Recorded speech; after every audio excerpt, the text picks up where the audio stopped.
And we are live. Welcome, mystery and thriller fans. I'm your on-air host, Sara DiVello, and I am so excited to welcome back today our favorite mystery book reviewer and critic for the Sun Sentinel, Publishers Weekly, Shelf Awareness, so many other places as well.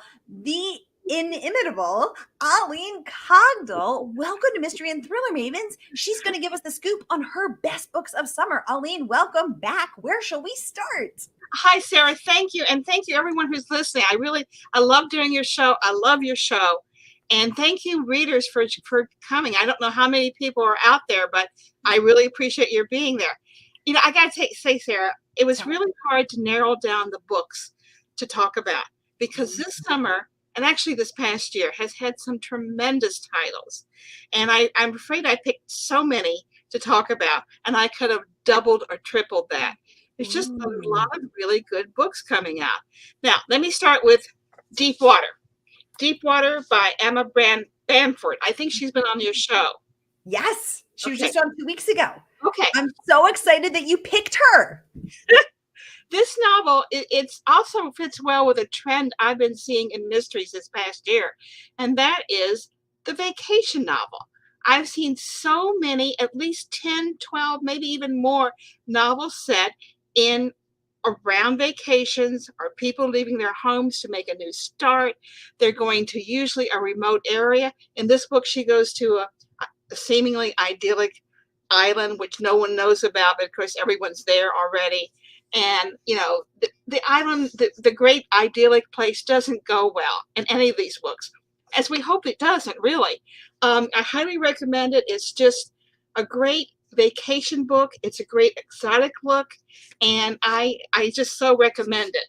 Now, I'm just going to be rambling here, and Oline, I just want to say you're getting so many comments already. Welcome to the conversation. Margaret Pinard saying she just checked her watch later list. She added it a few days ago and she's just in time. Margaret, welcome from Portland, Oregon. We have Catch a Clue, Wendy, joining us live from the Mystery and Thriller Mavens group. She said, Oline, we are so happy to have you here with us. Sara, thanks for making this happen. Wendy, I'm so happy to have you here. Thank you so much for joining us. Margaret says, Woman Goes to Be Alone, a classic Mary Stewart premise. I agree. And I love Mary Stewart. I cut my teeth on her when I was a child. I loved her books. Next book, Hatchet Island by Paul Dorian. Is that how you pronounce his last name? I don't know, but just buy the book. Dorian is one of the two authors who writes about a game warden. The other, of course, is C.J. Box.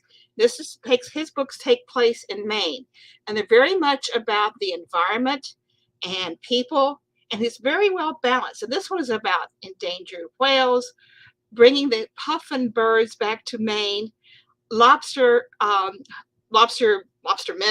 lobster women who feel that their occupation is going away. It's just a really tremendous book that you feel like you're in Maine. And it's also set on 3 remote islands off the coast of Maine. So it also kind of fits with that same vacation type thing. Now, next one, and sorry as I just dropped the books, is The House Across the Lake by Riley Sager. I think that's how you pronounce his name. I'm sorry if I'm mispronouncing. Riley writes very gripping standalones with plots that they're very easy to imagine being happening to you. And this kind of pays an homage to Rear Window. A woman saves another woman from drowning, and she becomes obsessed with her. She's spying on her every night, and she lives in the house across the lake. And she becomes determined that the woman's husband is trying to kill her, like in Rear Window. And it just really goes from there. Now, the next one. Going through this really quick, guys. The Drowning Sea by Sarah Stewart Taylor. I love this series. This is the 3rd novel in this series about former Long Island homicide detective Maggie Darcy. And she's now living in Ireland. And The Drowning Sea, I love books that are about so much more. It's about Irish history. It's about development in a small seaside town and how it's going to change that entire makeup. And it's also about the immigrant experience. And in this book, they're building a luxury hotel. And the residents are very much divided because none of them really want this hotel there because they know it's going to change everything. And Debbie is saying she loves that series too. Debbie, welcome to the conversation. Thank you so much. We're here getting the scoop from Oline Cogdill. Oline, keep it going, girl. I'm just going through these. Local Gone Missing by Fiona Barton. I think she was just on your show. I haven't been able to watch the interview yet. Set in a British seaside town. That seaside's very big in literature right now. Local Gone Missing. It's about a man who's being held captive and a very bright cleaning woman who kind of sees everything that's going on in the town. She's invisible because people don't know she's there. She's cleaning their home, and I wanted to kind of ignore that. And that's always a great premise, I think. Is that what grabbed you about this one, Oline? I've liked her books before. I think she has, I can't remember if it's 3 or 4 books out. They're all standalones. And she has very unique plots. None of them have been different. None of them have been the same. And I love the fact that each one has been so unique. And I love her books. Okay, this is a different book for me. Counterfeit by Kristen Chen. It's a very clever, somewhat light story, but not really. It's about a complicated friendship and counterfeit handbags. Which, you buy that bag at a store, they slap on that logo on it, and it looks like you're really having spent $2,000 for a purse, and you haven't. And it's very much about a scheme about how this counterfeit ring can go on. Now, it starts out being kind of light, but is anything but. And it is more of a heist book, I think, than it is a murder mystery. Very interesting. And it also gives you a good look at this Chinese culture, because one of the women has lived in China most of her life. The other one has always lived in America. So you have this kind of back and forth between the two of them. Ooh, and Sherry's chiming in to say she just finished Counterfeit and she liked it a lot. Yay. Wasn't it a fun book? It was a lot of fun. Okay, this is it's a launch of a new series. Not a debut, but it's launch of a new series. Last Call of the Nightingale by Catherine Shellman. Now, it launches a new series. It's set in 1924 in a speakeasy, and it has a lot of colorful characters. This is a place that a lot of people call home because it's accepting of gay and straight and minorities, blacks, Asian. Everyone kind of comes to the speakeasy because they know they are going to be safe there. It's set, of course, in the height of prohibition, so you have all that coming out. I really love this book a lot. In general, do you like period pieces, Oline? Do you like historicals? I do. I love historicals if they're well done. And I think most of the ones that come out now, they're so well done because the research is so much easier to do. If I read a Charles Todd, I know exactly what's going on in that period of post World War I. There's so many. Oh my goodness, I'm just blanking. But there's so many good historicals out there that just really put you in that era and you feel you're living it. And that's what it is for me. Now, The Verifiers. Yes. Peck. Have you read this? Yes, I hosted her for a pre-launch event when that came out, and I absolutely loved it. Well, tell me what you love about it, but I loved that her lead protagonist was so charming and sassy and feisty and fierce, and I just loved her. I want to be friends with her. Exactly. I love appealing characters. I don't have to like them. I have to be interested in what they're doing. Sometimes it's good if I don't like them, but I just love the character. It's a young Chinese woman. She herself loves mysteries, and she gets a job at an online dating detective agency. Just think about that. All these people that are hooking up and finding partners or dating people online, they meet online, nothing ever goes wrong, right? It's also about discovering who you are. And it's about the immigrant experience and also the digital age and how we get so caught up in that. So I highly recommend this. All right. Moving on to July. Hang on. So that's a wrap. And if anybody, let's pause here for one quick second, see if anybody has any questions for Oline about her June book picks, because she gave us something for everybody there. We've got diverse characters, we've got modern books, we've got historical books, we've got vacation books. Oline sharing that she's seeing a trend with these vacation books. We've got international books, sailing books, Irish coast books. There's literally something here for everyone, Oline. And you said you had trouble in narrowing it down to this many. I did. I had like 6 for June, July, and August, and I could have easily had 20. So yeah, bring on the questions. That's what I'm here for, guys. Okay, perfect. Yay. I will, Someone's asking if you had a very favorite out of all of those. No, that would be very hard for me to pick because they're also different. Every one of those books is very unique, very, very special in its own way. And I don't think I could pick one. So just read them all. Read them all. And I know I'm getting so excited for your July picks, Oline. I'm ready. I'm ready for those Julys. Oh, this year has flown by. Now we're talking about July. Okay. We Lie Here by Rachel Housel Hall. I love this author. She's one of the authors I always look forward to. I loved last year's Those Toxic Things, which is about a young woman who creates digital memory books. And it just goes from all over the place. And it's just like you're sucked into this drama of who is this woman she's making a memory book for, all these little items that she wanted to include and why. But that was last year, and I highly recommend these Toxic Things. This year, We Lie Here. And this is about a young screenwriter. She returns home to celebrate her parents' wedding anniversary. But, return home just doesn't go well. It should. None of these books go well, right? She argues with her younger sister. Her father's very moody. Her mother's very domineering.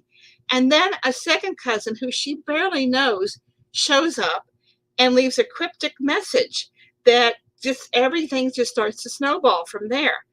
It very much also falls in the family thriller, which is another trend I think we see a lot in mysteries.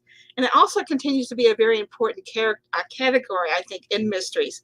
After all, everyone has a family, good, bad, indifferent, missing, one you don't want to talk to, one you miss so much. And that really kind of, I think, hits to every one of us, the family thriller. Okay. Now, do you think that's a trend because it is so relatable, because everyone has a family, although everyone's family is, as you said, very different? Or what is it that makes writers so fascinated and makes it so relatable for so many readers? I think, unlike the PI novel or the cop, we can all relate to a family thriller. And it's something that kind of grips each of us, because the people who are supposed to love you the most, who are supposed to be on your side the most, aren't always. And I think it just adds so much good drama to stories. I've seen so many family thrillers. Of course, when you put me on the spot, I can't remember what I just read last night. Who can remember? But it's a trend I think we all can kind of embrace. Ooh. Now, another author who is I just look forward to her books every year is Jennifer Hillier. Yay! Jennifer Hillier. Have you had her on the show yet?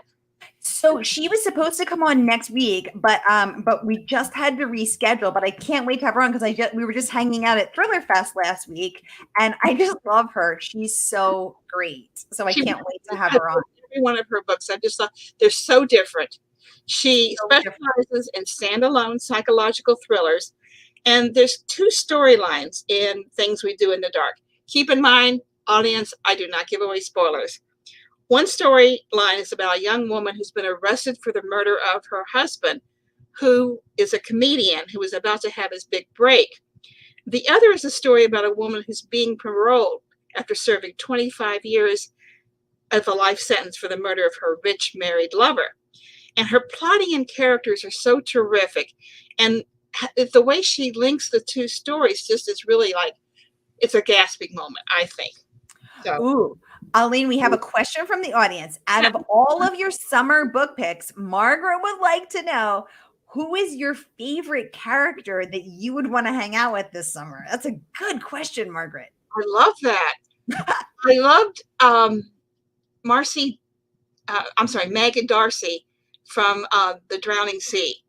I love her voice. I think she's a very practical, down-to-earth character. I would love to hang out with her because I think I'd be good friends with her. Kristen Chen's book, Counterfeit.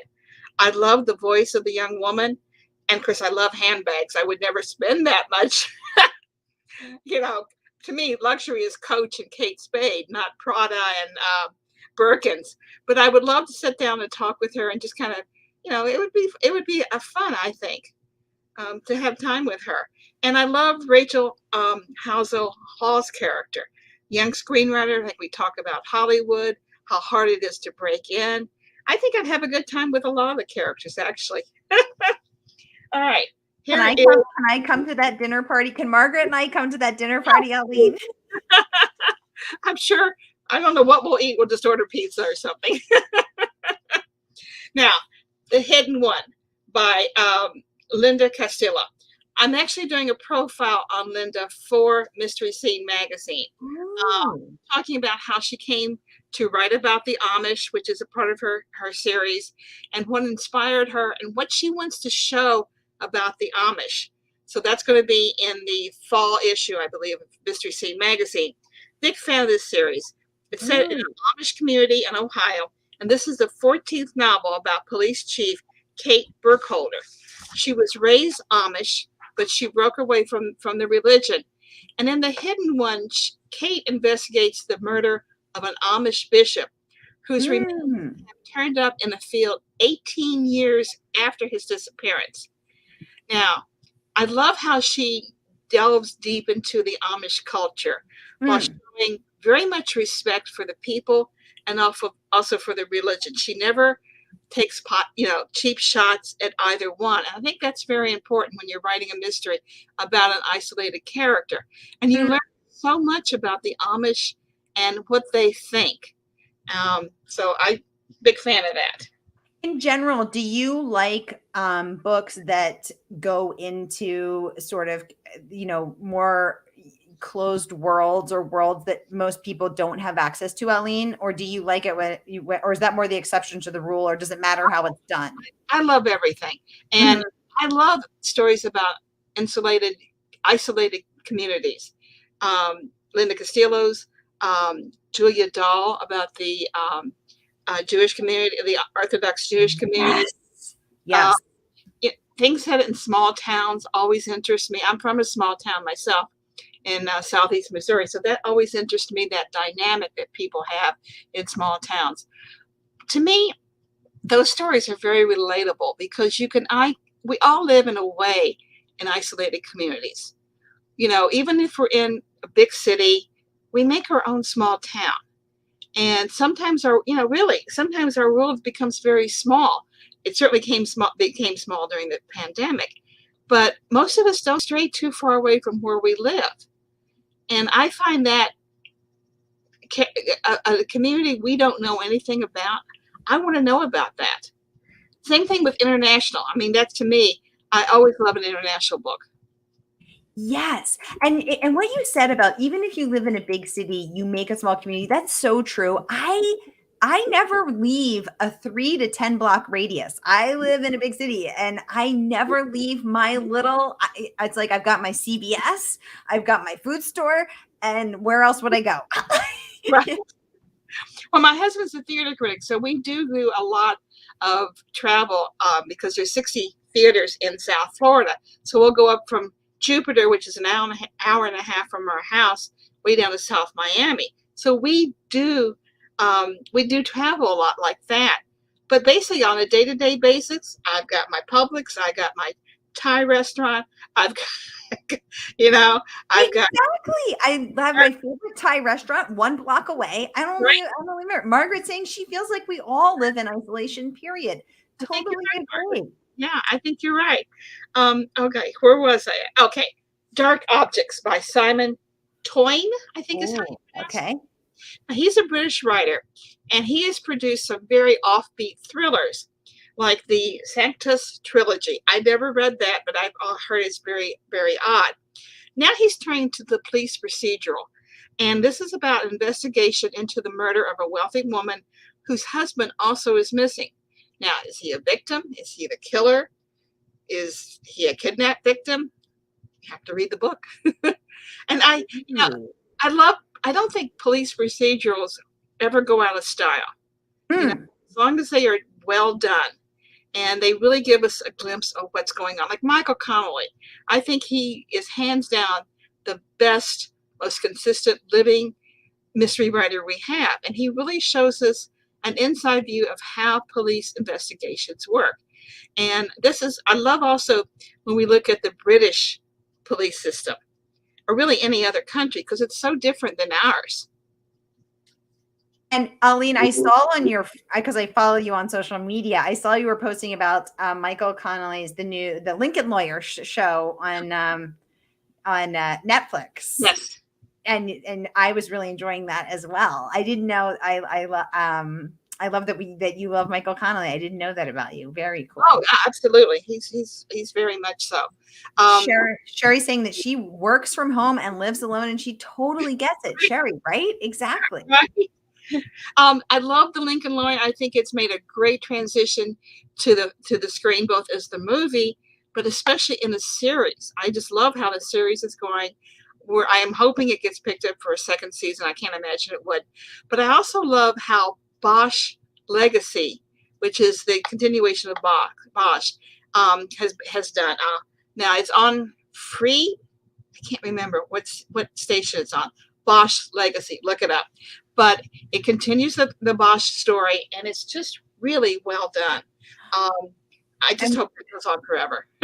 Yes, exactly. We have a mystery fan watching from a private Facebook group saying that they love Deborah Crombie's procedural set in the UK as well. Oline, your thoughts? Oh yeah, I love those too. Each one's always about a different one. And again, they also act as a family thriller because the character has this very extended family, like with her husband, his children, her children, their children, all the pets and everything.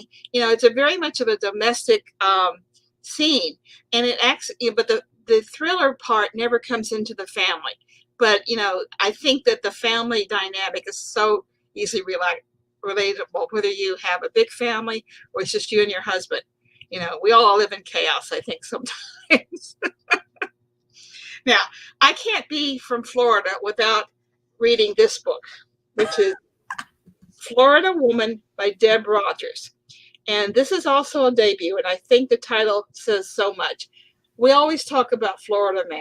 Florida Man is just so eccentric, he's so bizarre, and there's no stopping them. Well, there's also Florida Woman. And this is about a woman who ends up being called Florida Woman on the internet, as so much of that bizarre behavior ends up being.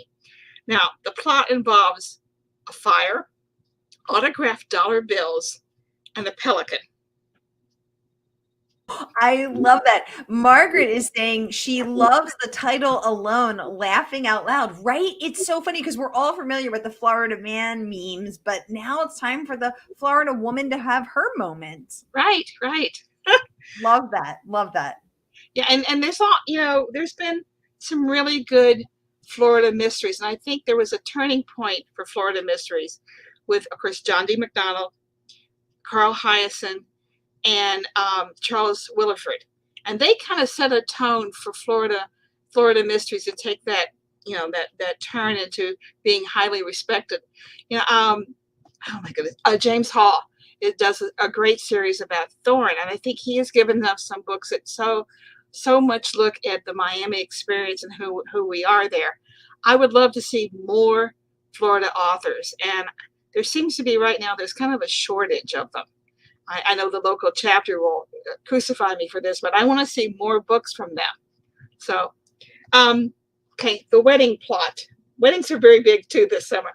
By Paula Munier, I think it is. And this is another part of her Mercy Carr series. And this is another trend that's very big in mysteries, and that's the working dog. You and I both have dogs. They don't work. They just lie around and sleep, eat, and then just give us lots of affection. But working dogs have become a real trend. Cadaver dogs, um, search and rescue, military dogs, dogs that are really as much partners to their human detective. And they're not, there's some dog and cat mysteries that are just plain silly. They are. Cats and dogs, they do not drive a car. They do not answer the phone. They do not shop online. And they do not make phone calls. And I've seen that in some mysteries. I like the mysteries to be realistic. Now, this is the fourth mystery about former military police officer Mercy Carr and her bomb-sniffing dog, Elvis. And they are at a Vermont wedding, which I'm so sorry for the bride in that. But I love working dogs. Now, my dog does not, as you said, my dog does not work. She just works at being cute. But Right. I've been watching these bomb sniffing dogs in Ukraine save lives. I know. And they just, President Zelensky just had a wonderful commendation series for a dog who saved, thousands of lives by sniffing out the landmines. Dogs are amazing, amazing. You look at those pictures of 9/11 and the dogs that are in there and sniffing out remains and people. I mean, that just breaks your heart. Have I ever seen a working cat mystery? No. Yeah, I think we have a cat person in the audience. Her name is Margaret.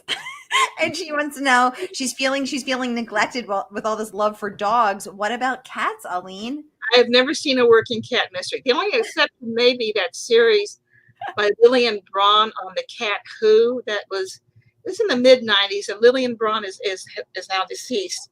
But it was all about these two cats that would kind of help the detective by, sniffing out an object to help him or something. But that she doesn't want a cozy. She wants like an actual working cat. And they were very much of a cozy. But I don't know. I'm sorry, Margaret. I don't see right one.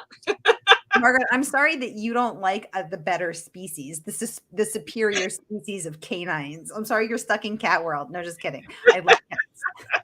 Maybe the authors in our audience may decide that they need to write one. Well, maybe Margaret, there you go. She says it may have to be sci-fi. She realizes, Margaret, there's your next book. Write a working cat book. Yeah, there you go. Now then, I'm sorry there's some noise next to our neighbor. All of a sudden they're having their lawn mowed at 6:00 at night. The final book for July, at least the ones I picked out, is called The Local. And this is by Joey Hartstone. Now, Joey Hartstone is a television and film screenwriter. He had LBJ and then The Good Fight on TV. This is his first debut, and I think you're having him soon. I'm having him tonight. This is crazy. Oh my gosh, I can't believe it.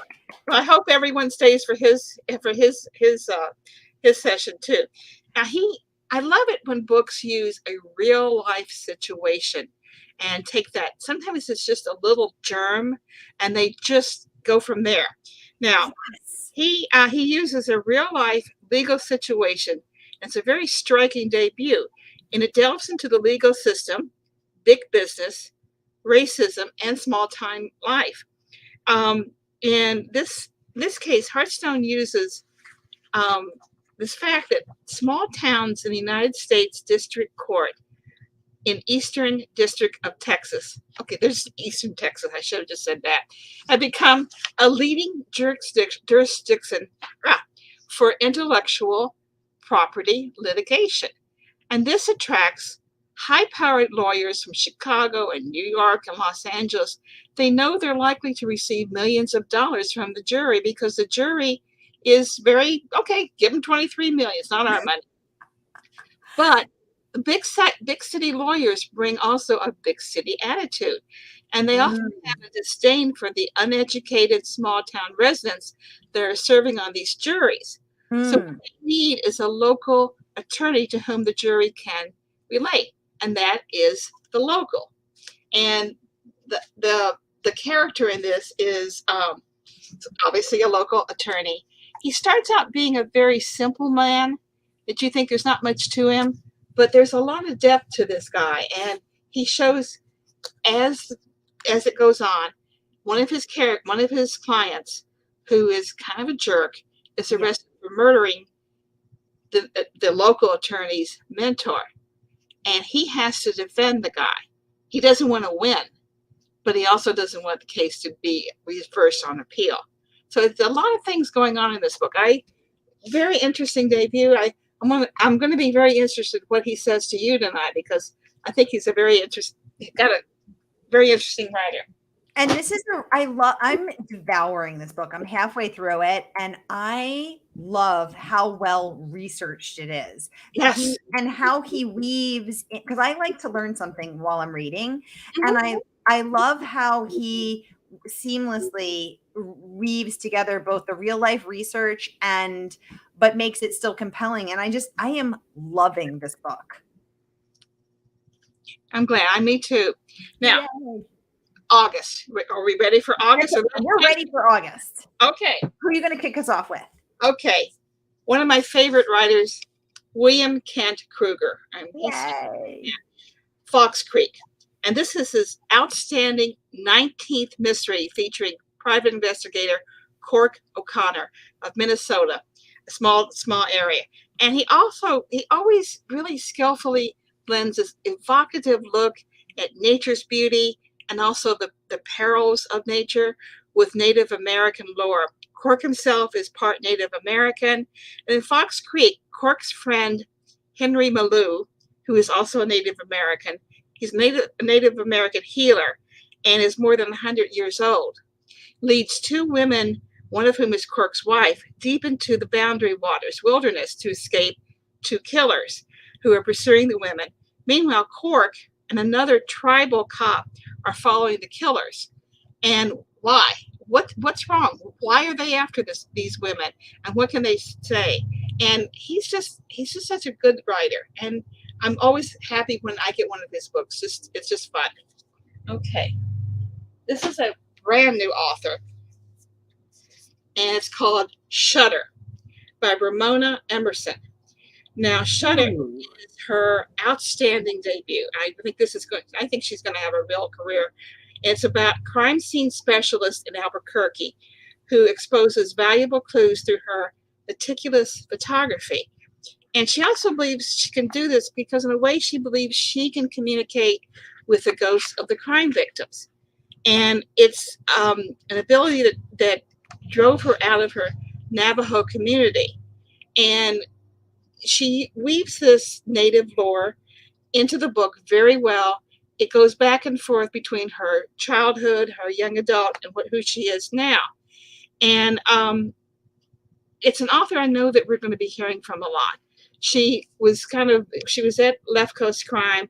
I think it's going to be an absolutely tremendous start of a new series. Ooh, thank you for that, Oline. That is a new one to me, so I'm excited to hear about that. Thank you so much. Okay. Do No Harm by Robert Povey. Now, this is a very interesting series. It revolves around a very unusual protagonist, Lucas Page. He is a brilliant astrophysicist and a former FBI agent. And he can survey a crime scene and automatically convert it to the to the geometric forces and numbers, and just kind of see the patterns there that nobody else can see. He left the FBI because he was injured, and I believe his partner died, but that was in the first novel. He now teaches at Columbia University and writes books, but the FBI, of course, is always calling him back. And in Do No Harm, there's a series of suicides and accidental deaths in the medical community. And they're actually well-disguised murders. And only Lucas can see the pattern. He also adds a domestic aspect to his novels, as Lucas and his wife are raising 5 foster children. So there's a lot going on in these books. I think this is the 3rd or 4th one in it, and I highly recommend it. Ooh, thank you for that. Another new one to me. Okay. I can't wait to see what you're going to do next, Oline. This may be one too. All right. You're Invited by Amanda, and I'm sorry I'm going to mess up her last name. Jayatissa, I think. That's how Jay. I see it. Amanda Giatisa. Yeah. Okay. I just met her. I hosted her when her last book, My Sweet Girl, came out last September. Loved it. And I just got to meet her at Thriller Fest, where she flew all the way from Sri Lanka, was up for an award, and then she won. And the whole crowd applauded, and we were all crying. She's amazing. Oh, I'm so excited. I love My Sweet Girl. It was one of my best favorite debuts of last year. And in this, a woman is invited to an elaborate wedding in Sri Lanka, and it's of her ex-boyfriend who's marrying her childhood best friend. Okay, no drama there, of course. And she's then arrested for murdering her childhood friend. Did she do it? Did the boyfriend? Lots of drama. Weddings are always have so much drama with them anyway, so highly recommend this. Amanda's going to be on the show August 8th again this year to give us the inside scoop on Youre Invited. So everybody tune in for that for sure, because it's going to be amazing. Okay, great. I'm going to tune in for that because I think she's real talent. And I thought My Sweet Girl was so different. It was it just really took you to different places. Okay, The Blame Game by Sandy Jones. Oh, Sandy Jones. Yes, I had her on last year, and she's fantastic. It's a British author. She has a real handle, I think, on the domestic suspense mysteries. And in this, a psychiatrist who specializes in treating domestic abuse victims gets a little bit too involved with one of her patients. But I think this is her fourth standalone, and I've been a big fan of those. So highly recommend. Now, those are the only ones I picked out yesterday. And I got to thinking today, I have two more titles that I actually should give you. And I believe they're both August. So, ooh. Karen Slaughter. Yes, I love her. I have to say, I don't know anything about the plot. I just got it today, and I thought, oh no, I should have done something on it. Just came to the mail like an hour ago.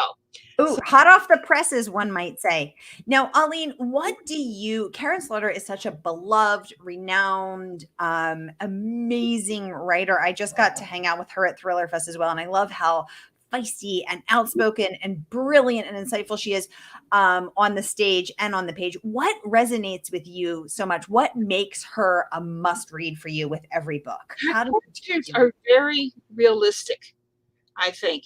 She is not afraid to delve into the gritty part, into the violent part, but she's not gratuitous. She is not afraid to make the reader uncomfortable. And I kind of like that, because I don't think we should always be comfortable when we're reading. We should be being taken someplace unusual and different. She also writes about Atlanta, and I love books set in Atlanta. I've been to there several times. I like Atlanta. And I just, basically that's it. So I highly recommend this. Okay. And that was, okay, wait a minute. That was Girl Forgotten. And now we have The It Girl. Yay! Ruth Ware. I love all of Ruth Ware's books. She's so fantastic. She is such an intelligent author. And this takes place in Oxford University in England, and then in Edinburgh. And in Oxford, this young woman, Hannah, her roommate, whose name is April, April is wealthy and popular and beautiful. She's the it girl. She's murdered. And Hannah finds her body. And she's never gotten over this. And Hannah's testimony helped convict this, they call them porters, but I think they're like security guards that patrol the university. And this particular security guard, porter as they call him, has a very unusual interest in all the young girls. He makes Hannah very uncomfortable because he's always following her home. He, at their residence, like 3 minutes before the woman, before Hannah found the girl's body. Um, and so her testimony alone convicted him. Mm-hmm. And he's recently died in prison. He was in his 60s. So she's approached by a journalist friend of one of her friends from college, and she's pregnant. So it's going back and forth between, her college days and how that impacted her to her present day. She's been married now for it's 10 years later. She's been married for 6 years to a guy she met in college who happened to be April's boyfriend at the time. And she's expecting their first baby. And you really get a sense of the couple and who they are. Ruth is a very tough plotter. And what I like about her books is she never takes a cheap shot. She always kind of gives you a very solid story that you think, yeah, okay, I can see that happening. Now, I love that. Wendy, aka Catch a Clue, is saying, "It girl, yes." She is seconding that. Wendy, right? I don't know if you've gotten to read it yet. I have not gotten to read it yet, and I can't wait to read it, to get my hands on that, and for Ruth to come back on the show for the 4th time. It's going to be so great. I'll look forward to that. Now, I have a couple other books I can pull out if you want me to. Yeah, pull them out. Excuse me while I turn around here. Oops. Yes, we have 4 minutes left, and we got to get all the Oline Cogdill recommendations for a sizzling summer with our chilling thrillers. The weather's heating up, and the tensions are heating up. Well, the weather's heating up outside, the tensions are heating up on the page. These books are sure to leave a chill running down our spine. So I am so excited to be chatting with you today. She hasn't been able to get her hands on it yet. Wendy, stay tuned. She's going to come on the show. Okay. David Bell. Yes. His last 2 books have been set in the academic world. Mm-hmm. And this is about a very stiff competition for a scholarship that will pay for everything at the small family-funded college in Kentucky. He's also a professor at college in Kentucky. The only stipulation is the 6 candidates have to spend the night, or the day rather, in this very creepy remote house that belonged to the family. They're going to be locked in. There's no escape. They have to turn over their cell phones and their every electronic device. And then there's 2 administrators who will be there. One is a head of advancement, and the other is the descendant of the family. And they're going to be giving a test. They're going to have a person-to-person interview. It's barely started when one of them dies. And it's very much about competition among the academic. Ooh, that sounds terrifying. I would be tapping out. I'd be like, I don't need the money that bad. Okay. This is Nina Watchman and the Gallery of the Beauties. Again, I love it when an author takes a small thing and then just goes from there. Apparently, during the time this is set in, which in the 1600s, wealthy men, especially those of royalty, would commission paintings of beautiful women, and they'd have that as their artwork. They didn't have to know the women. They just like to have that as part of their decoration. And Venice had more poisonings than anybody. So you have that aspect too. It's by Level Up Books, which is a small publisher that's kind of on the up and up. And up and coming, that's what I meant to say. And it's a really interesting book, and I highly recommend this. Who's that by, Oline? Nina, Wachsman.